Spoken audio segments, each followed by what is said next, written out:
Muito bem, estamos de volta com o programa Saulo Machado Entrevista aqui pela TV Araranguá, o nosso canal 20, a nossa TV de Araranguá. Aqui você pode assistir em qualquer parte do Brasil e do mundo através do nosso site, www.tvararanguá.net. Recomende aos seus amigos, você pode nos assistir ao vivo no seu tablet, no seu computador, enfim, ou você pode acessar o nosso site e ver os nossos programas que já foram gravados, os anteriores, enfim, fique à vontade. Entre no nosso site e recomende aos seus amigos que estão fora de Araranguá, ainda dentro do Brasil ou fora do Brasil, no exterior também, e que gostam de acompanhar as notícias aqui da terra. Eu agora recebo aqui no programa o cidadão que já foi secretário de Obras de Araranguá, no início da administração do Sandro Maciel e do Rodrigo Turati. E ele acabou abrindo mão da Secretaria do Serviço do Trabalho Público, voltou à iniciativa privada. Mas nesse tempo em que ficou como secretário, chamou a atenção pelo dinamismo, pela a sua forma, né, de ver as coisas e de tentar fazer com que as coisas acontecessem de uma forma mais rápida, mais veloz. Então, acabou, claro, chamando a atenção de partidos políticos. Ele teve convites para ingressar em alguns partidos, mas acabou ingressando mesmo no PDT. E agora surge a oportunidade de ser candidato a deputado federal pelo PDT de Araranguá e representando a nossa região. Estou falando do empresário Beto Coan, que está aqui conosco para falar um pouco desta oportunidade e do que ele pensa a respeito disso. Prazer em tê-lo aqui no programa, Beto. Muito obrigado, Saulo. Uma satisfação estar aqui de novo. Já tive aqui uma vez no programa. Sim. Se eu acredito, se eu me lembro bem, acho que foi no primeiro programa. Acho que sim, da estreia, como secretário. Isso, a estreia. Estreia minha e sua, né? Você foi, como secretário e eu... Então, um pouco nervoso, hoje um pouco mais tranquilo.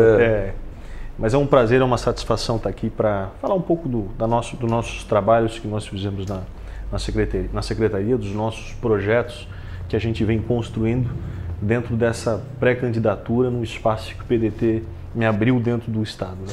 Eu quero deixar claro que tudo que a gente falar aqui é uma questão que está sendo colocada no campo da probabilidade. É possível que, porque a candidatura vai passar a valer a partir do momento que ela esteja registrada no TRE, enfim, a partir daí. Mas vamos discutir isso, porque é uma possibilidade bastante forte, né, Beto? Você está decidido já.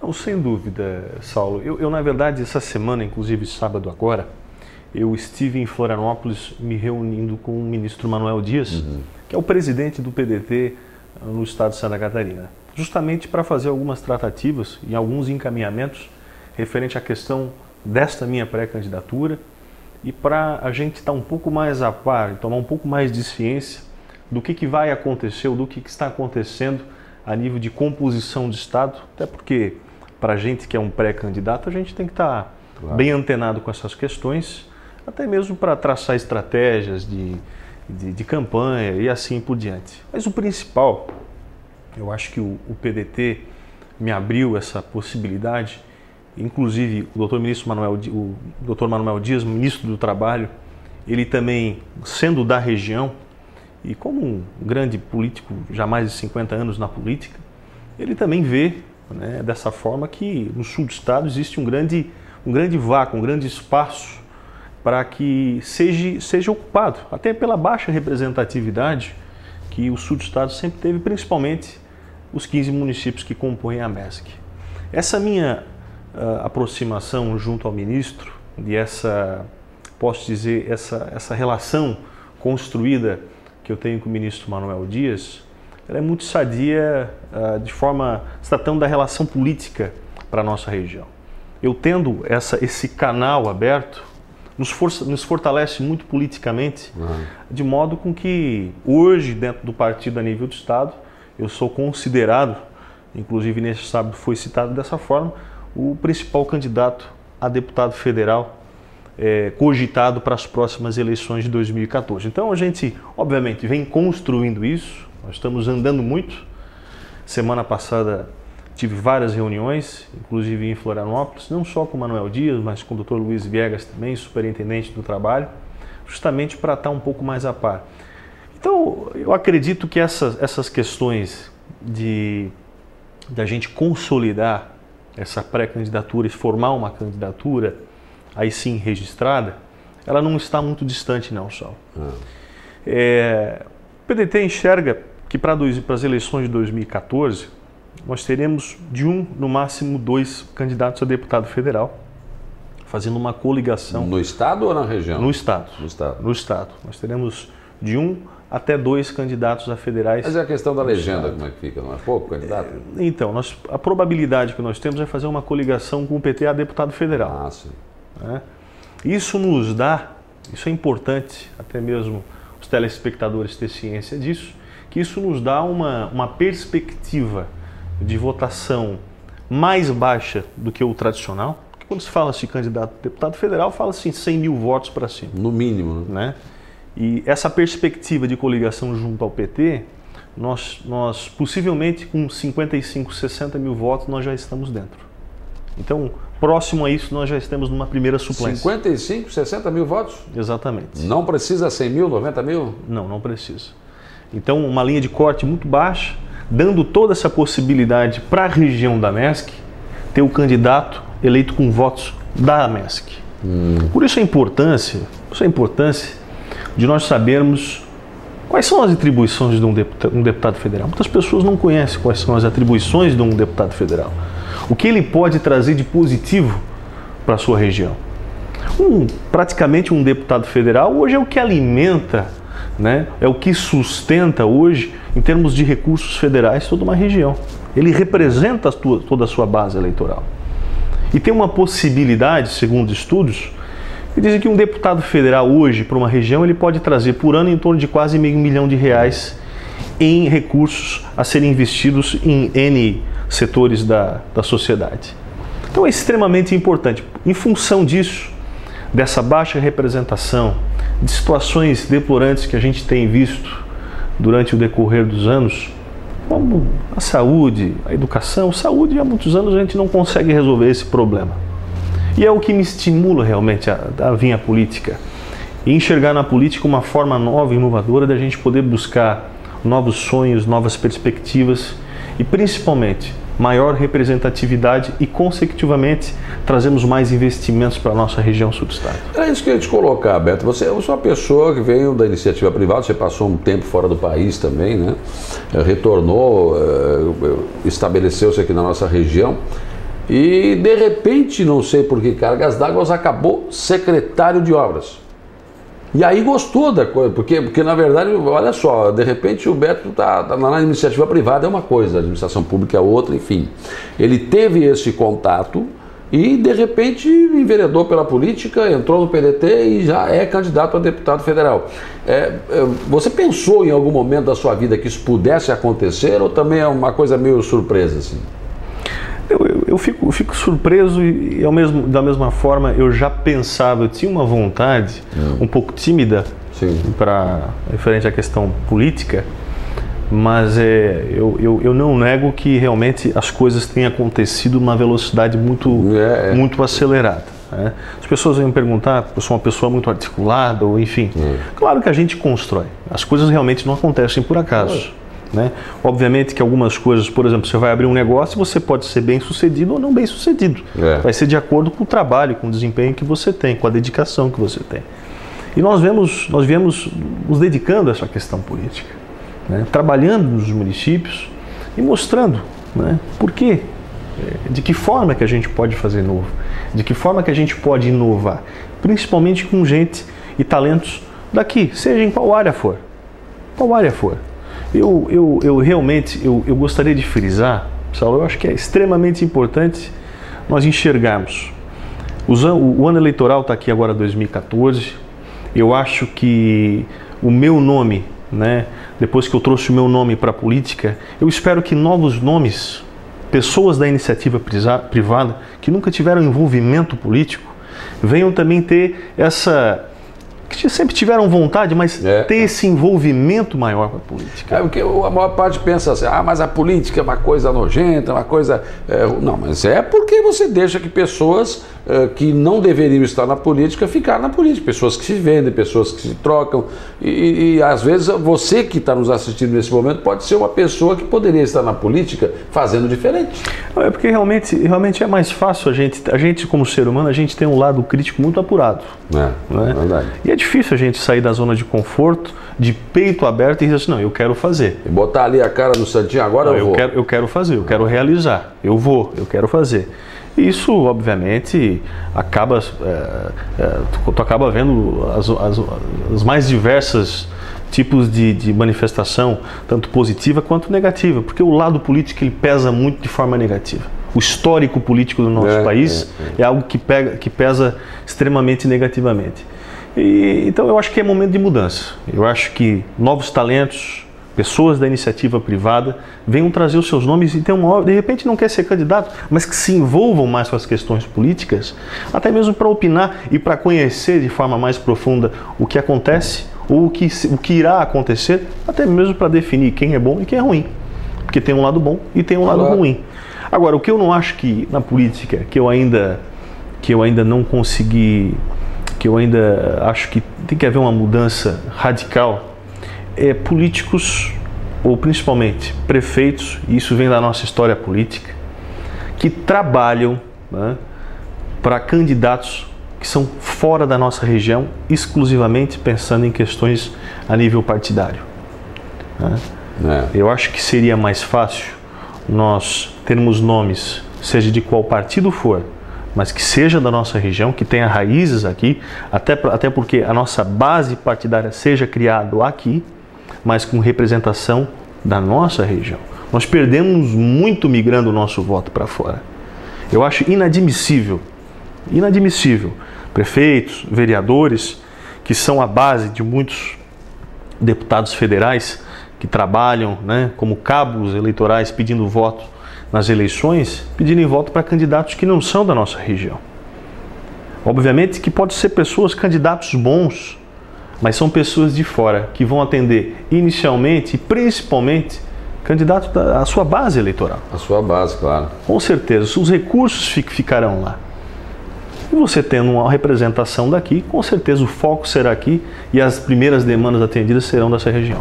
Aliás, você está falando de coisas, de caras novas na política. Eu acompanhei a última eleição municipal e principalmente a formação da Câmara. Eu achei muito interessante a renovação que houve.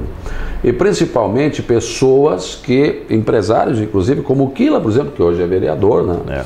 O Vaduzili, que hoje é subsecretário de turismo, pessoas que nunca se envolveram diretamente assim com a coisa pública, ficavam muito mais na sua zona de conforto. O Everton, né, da Estilos também, outro que está aí como subsecretário de planejamento. E eu vejo isso como positivo. As mesmas caras sempre, né, você acaba fazendo com que fique muito maçante, e as pessoas já têm o seu jeito, a sua forma. É preciso testar o novo. Se o novo vai decepcionar ou não, bom, isso é uma outra história, isso aí a gente vai ver depois. Mas é preciso tentar, né? É preciso buscar isso. Então, e essa questão de votar em candidato daqui, eu cito sempre como exemplo Joinville. Joinville começou a crescer, o norte do estado só cresceu a partir do momento que fecharam a porteira. Houve a CIVA, CDL, as entidades de classe se reuniram e disseram, olha, aqui não entra ninguém, seja de que partido for. E aí Joinville se fortaleceu através disso. Fazer um movimento como esse, eu não sei se seria possível, se pegaria aqui na região. Lá deu certo, né? Sem dúvida. Nós vemos que, se eu não me engano, nas eleições de 2010, o CDL, a CIVA, houve uma organização a nível do sul do estado para que houvesse um trabalho, foi feito um trabalho de mídia a nível de consciência do voto regional.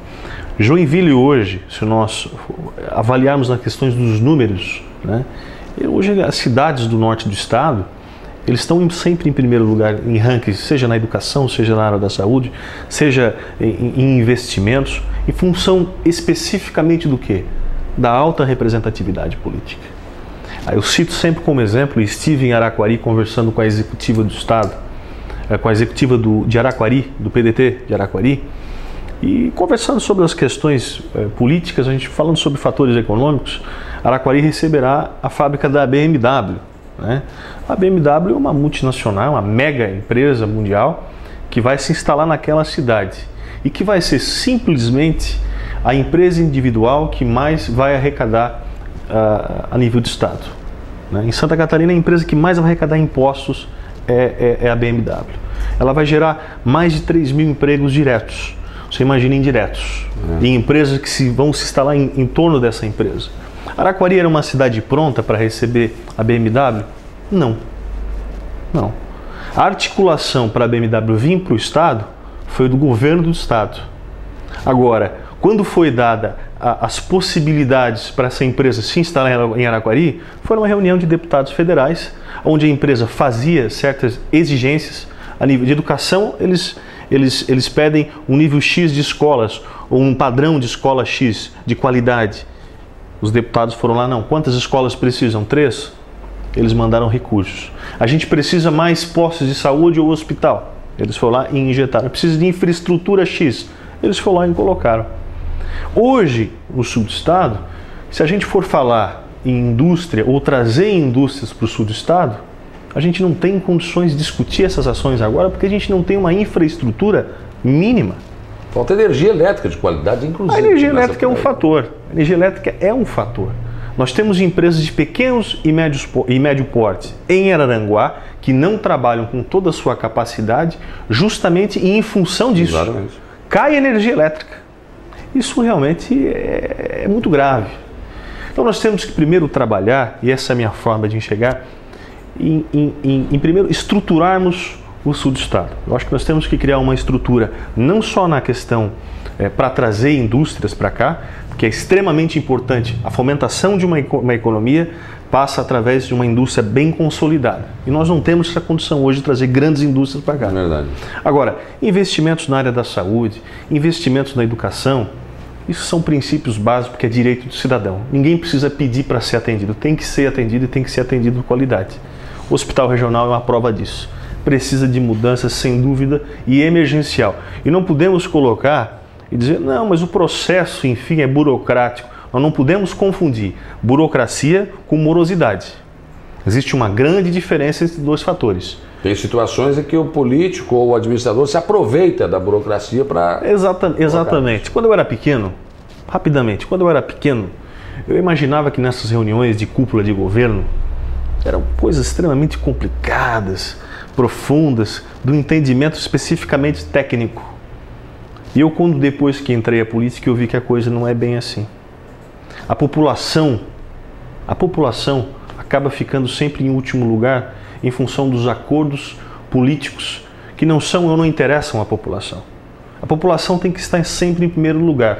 Por isso, agilidade, postura e ação são determinantes para o sucesso de toda uma região, não tenha dúvida disso. Com certeza.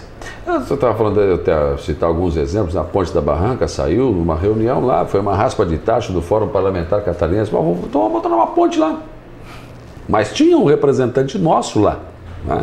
Se não tivesse, não vinha. Universidade Federal de Santa Catarina, outras coisas que aconteceram por aqui, e algumas foram trazidas pelo deputado Jorge Boeiras, outros pelo Benedetti, outros pelo Edinho Beis, não viriam se a gente não tivesse essas pessoas que estavam lá no momento em que isso estava acontecendo. Então, quanto mais representatividade política a gente tiver a nível estadual e federal, evidentemente, nós vamos poder cobrar, né? Sem dúvida. Tem que cobrar a postura desses deputados, trazer as coisas para cá. Sem dúvida nenhuma. Por isso eu me enxergo e a minha postura é essa. Que não seja eu,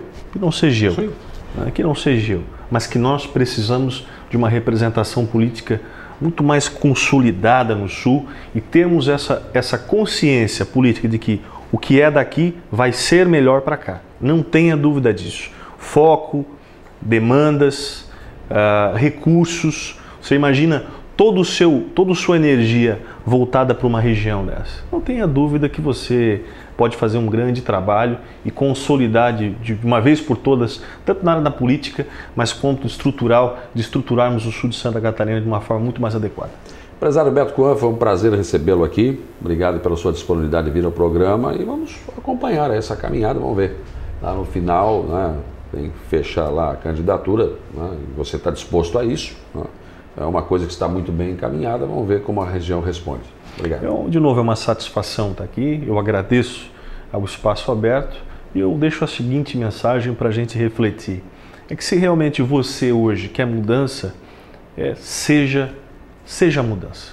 Muito obrigado e tenha todos um bom dia.